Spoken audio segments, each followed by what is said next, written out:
Now walk to the end of this old railroad bridge. You'll see one of the few remaining clues that a disaster occurred here.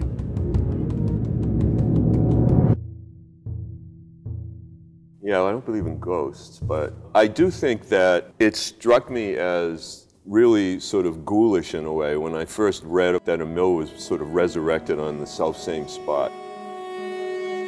You know, sort of salvaging some of the bricks and the wood and everything and building a building again with to me, damaged stuff, right? I mean, workers died in the wreckage and you're sifting through it to salvage material to rebuild a building.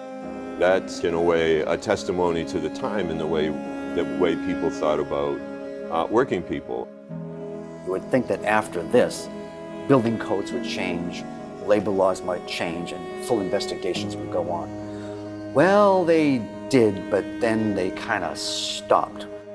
So in the meantime, life in Lawrence stayed the same. Young people, even underage, were allowed to work in the mill in conditions which were deplorable. If you turn around with your back to the Pemberton, you see the Golden Eagle of City Hall.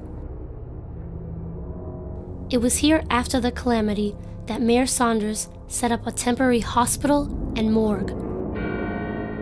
They called it the Dead Room.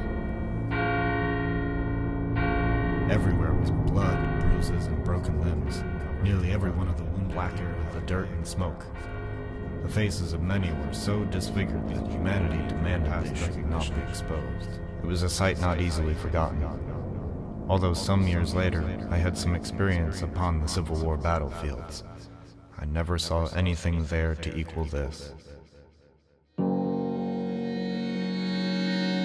Many people volunteered to come down to give up their own time, not only those of the relatives of the people, but the city at large.